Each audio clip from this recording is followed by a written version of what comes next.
in the gate, and I thought that no one knew that I had gone into her. Yeah, a lot of times you think ain't nobody know, ain't nobody see me. The Most High seeing you. He'll put a watchman on the wall to watch you. Okay, a bird saw you.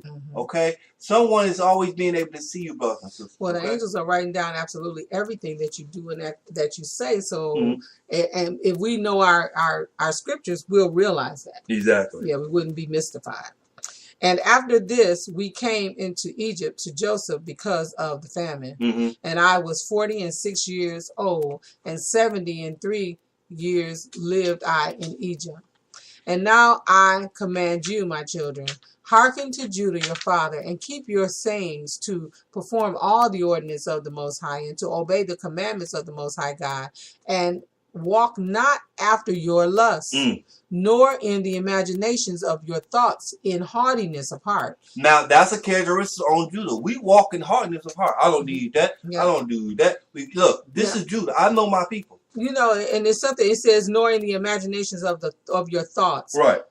This one right here, this statement, the Most High gave me through this week, the Spirit revealed to me this week. I thought. This person kept saying, she thought, I thought, they thought. That's you living in the imagination of your thoughts, in the hardiness of your heart. So, and it's also obviously coming against your casting down every imagination. That scripture, referring to that scripture in Corinthians, 2 Corinthians 10:5, casting down every imagination that will exalt itself against the knowledge of the Most High. And it is exalting itself because it says hardiness of heart. Right. So it is. All of that, it comes together. So when you're talking about what I thought and what you thought, but you have no facts about it, or judging one another, or even thinking in your own heart and making decisions, you're out of order and you're destined to fall into deception. Listen up, Judah. Listen. Keep going, prophet. Nor in the imaginations of your thoughts and hardiness of heart, and glory not in the deeds and strength of your youth. And glory not in the what? In the deeds and the strength of your youth. For this also is evil in the eyes of the Most High. Since I also glory that in wars no comely woman's face ever enticed me. Judah was proud about that, because in war, he was focused on war.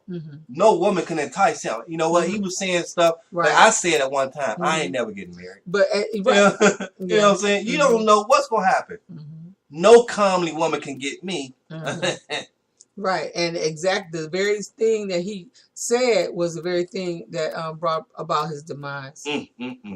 And so, since I also glory that in wars no comely woman's face ever enticed me, and reproved Reuben my brother concerning Bilhah, the wife of my father. See, he checked Reuben. He called himself checking Reuben. Reuben. Who was you? Sit down, Judah. Right. He got a father. He go check the oldest. He go check Reuben. Now, sometimes, Judah, we get out of line. We think, and really is the hardiness in thinking that you're better than because you have not committed that sin. Right. First of all, you need to, I say it all the time, everyone has something. I don't care what yours is named.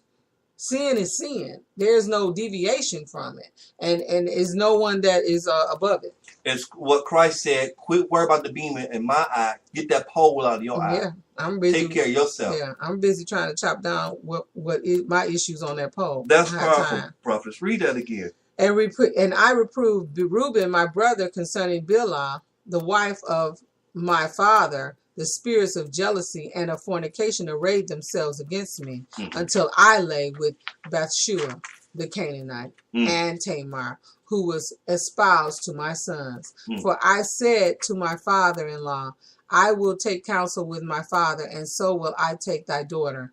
And he was unwilling, but he showed me a boundless store of gold in his daughter's behalf, for he was a king. And he adorned her with gold and pearls, and caused her to pour out wine for us at the feast with the beauty of women. And the wine turned aside my eyes, and pleasure blinded my heart. And I became enamored of,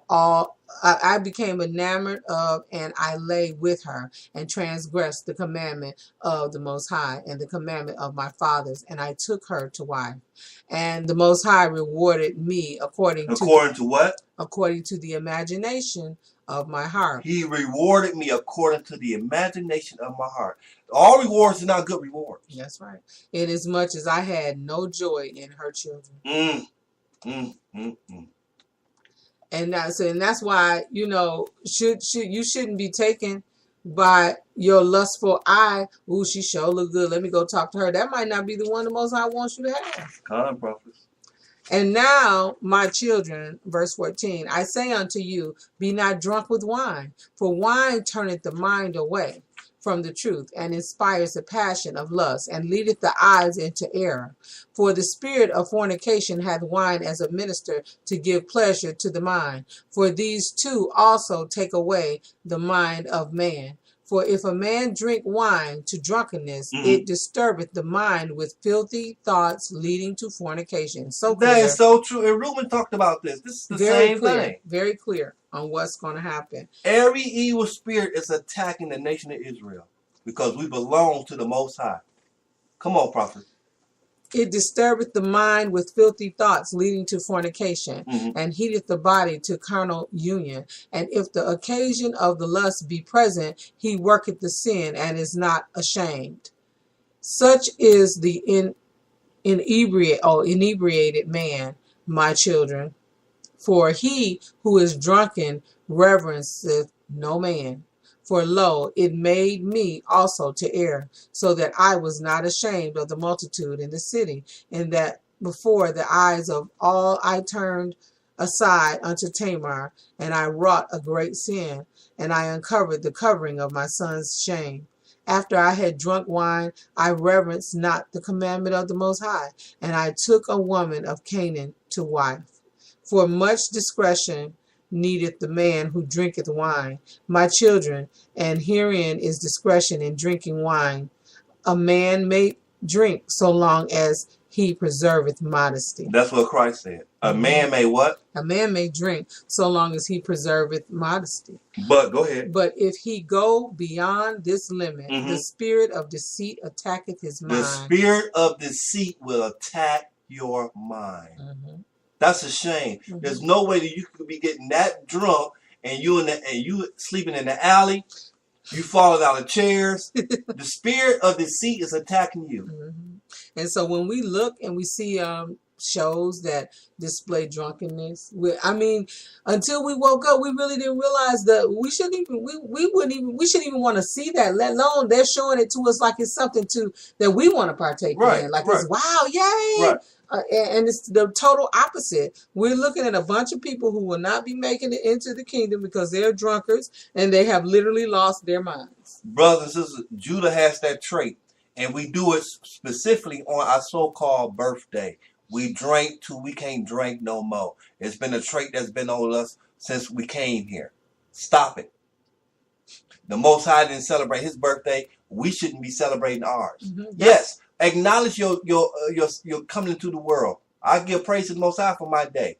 But we have overdone that thing. The book of Job talks about it. That's what happened to the people in the book of Job. On their day, they were being intoxicated. And I believe that's why the Most High let them die. So I'll read it again. Okay. For much discretion needs the man who drinks wine, my children. Herein is discretion in drinking wine. A man may drink so long as he preserves modesty. But if he go beyond this limit, the spirit of deceit attacks his mind, and it makes the drunkard to talk filthily. That's true. And to transgress, and not to be ashamed. And not to be ashamed. Right. Look, I ain't ashamed about nothing. Right. I've seen it. I have done it. I can be anybody. I ain't ashamed, and I'm going to talk nasty to you. I have done it. Brothers and sisters, this is a trait that's on Judah. And anybody, this right here is not according to bloodline specifically, but this can happen to anybody that becomes a drunkard. But it's on Judah. Come on, prophet. Or goes beyond their limit. Yep. That's the thing. The fact that he talks about, but if he goes beyond his limit, going beyond your limit is going to take you into this dark era. And everybody would say, "I know my limit," but do you slurring speech now? Do you know your limit? Do you know your limit? You silly. And to transgress and not to be ashamed, but Right. even to glory in his shame Mm. and to account himself honorable. You be counting yourself honorable, just as drunk as you want to be. Like some kind of dignity in that. That's another thing. That's what I was saying. When we look at it when they do simulations on television, they act as though it's like some sort of dignity and it's honorable. Ooh, yeah. And then you brag about it the next day and then you go to do it again. Oh, Robert, what you say? it's Look, the truth. I drunk 4 beers. Oh man, I drunk 8. You know what I'm saying? That ain't no honor in that. Some competition. It's Right. actually it's a transgression. Mm-hmm. So verse 15, he that committeth fornication is not aware when he suffers loss. That one right there, that's major. That's major. People That's run true. around here and you don't even I know. lost my money. No, you don't even know. No, we're talking about fornication. So it's not so much drunkenness, but the act, that lust, having lust take you away. You lose. But you don't realize it. Looks like you were the champion. You got away. It's gone. But see, look at the story of Judah. He gave it away because he wasn't in his right mind. Right. But he also committed fornication, and his dishonor was for a lifetime. And he lost face, and he walked in shame for a lifetime. So he that committed fornication is not aware when he suffers loss, and is not ashamed when put to dishonor. For even though a man be a king and commit fornication, he is stripped of his kingship by becoming the slave of fornication. By becoming what? Becoming the slave of fornication. Brothers and sisters, you're either going to serve the Most High or Satan. That's it. There's no in between. And with Satan comes his trappers of sin. The trapper of fornication, the trapper of drunkenness, the trapper of slander. These things you will become a slave to unless you break free and let Christ redeem you. Okay? Christ said, I came to break the bond or yokes off our necks. Let him do it. Just think about it. If you're one that would adhere to what just the recommendation of Judah here and observe your drinking in modesty, and you practice that, and you commit to practicing that, you're also still committing to do things according to the Most High, and you'll be blessed by that, and that makes you stronger, and then you wouldn't be in such a state. Where you at, Prophet? 3. Okay. Chapter 15, verse 3. Kingship. Okay, so he was stripped of his kingship by becoming the slave of fornication, as I myself also suffered. For I gave my staff, that is the stay of my tribe, and my girdle, that is my power, and my diadem, that is the glory of my kingdom. And indeed, I repented of these things. Wine and flesh I eat not until my old age, nor did I behold any joy. And the angel of the Most High showed me that forever do women bear rule over king and beggar alike. And from the king they take away his glory, and from the valiant man his might, and from the beggar even that little which is the stay of his poverty. So he never, and so that started, you will be poor. And people don't understand that your riches, you fornication aligns with the curse of poverty. Exactly, Prophet. Verse 16, observe therefore, my children, the right limit in wine, for there are in it 4 evil spirits of lust, of hot desire, of profligacy, filthy lucre, and filthy lucre. Liquor. If ye drink wine in gladness, be ye modest in the fear of the Most High. For if in your gladness the fear of the Most High departs, then drunkenness ariseth, and shamelessness stealeth in. But if ye would live soberly, do not touch wine at all. Lest ye sin in words of outrage, and in fightings, and in slanders, and in transgressions of the commandments of the Most High, and ye perish before your time. Before your what? Before your time. Many of my brothers and sisters have perished before their time because falling behind liquor. Come on. Moreover, wine revealeth the mysteries of the Most High, and men, even as I also revealed the commandments of the Most High and the mysteries of Jacob, my father. What that say? Moreover, what? Moreover, wine revealeth the mysteries of the Most High in men, even as I also revealed the commandments of the Most High and the mysteries of Jacob, my father, to the Canaanite, this woman, Bethusha. But Bathshua, which the Most High bade me not to reveal, and wine